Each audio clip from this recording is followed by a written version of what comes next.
I rise today, too, like so many of you, to commemorate the life and legacy of Dr. Martin Luther King and to support SCR 73, thanking my colleagues for authoring the legislation and bringing it forth as a member of the Black Caucus. You know, one of the things that's interesting to me is that I'm not here really to tell you how great Dr. King was and is in American history. I think we all know that. We know what he did for us. We know what he did for this nation.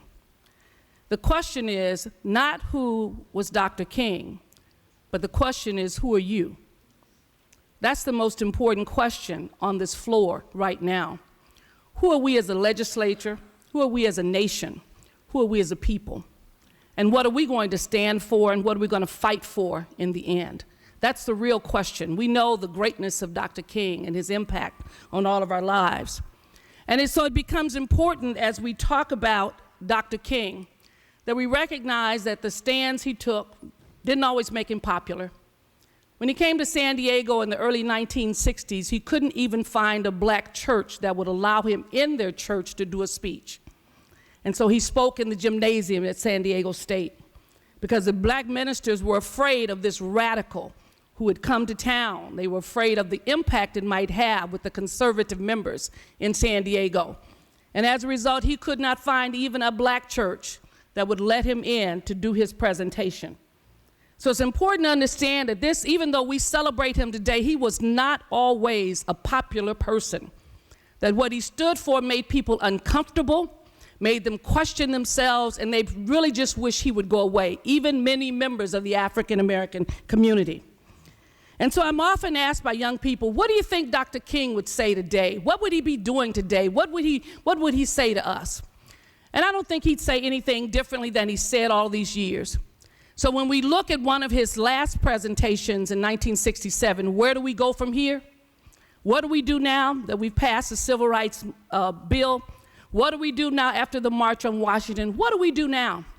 And he then began to ask some real questions about this nation and its relationship to the people that are in the nation.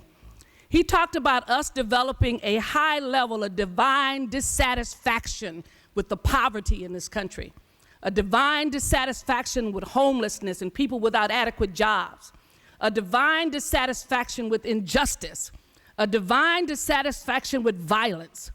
As we look at where we are, we've come a ways, yes we have, but think about it. We have a president in the White House who's African American, who has probably suffered more attacks than any other president in the history of this country. During his presidency, we've seen the rise in violence, and we don't want to connect it to it, but we really have to look at it and say to ourselves, is this the expression of outrage that we have an African American in the White House? We have to ask questions about what happened at San Jose State and the things that made us all very uncomfortable. And King would say, you have to develop a divine dissatisfaction with the injustices that are here. You can't be comfortable knowing that so many of our children are not adequately educated.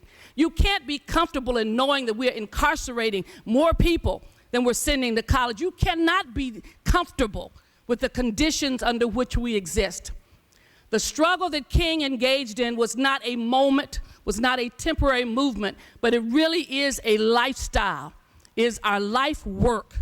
It is what we're here for. It's what we're about. And we will never complete it. We will always be working on it because I told you before that justice and freedom is a rare flower that has to be nurtured and cared for regularly.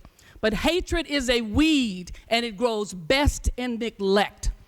So I want to challenge you today, as so many African Americans are often challenged by their national anthem that says, stony the road we trod, and bitter the chastening rod felt in a day when hope, unborn, had died. It said, yet with a steady beat, have not our weary feet come to the place for which our fathers have sighed? We have come over a way that has been watered with tears. We have come treading our path through the blood of the slaughtered, so that out from the gloomy past to now we stand at last where the white star of our bright is cast. We have to ask ourselves the question, are we in the struggle forever? Can we basically fight this battle forever? Will we ever be satisfied with injustice and inequality? We have to say no. If we cannot, then we make mockery of King. We should never stand and say anything great about him because we're not willing to take up the banner and move forward. It is not an easy task. It is a life journey.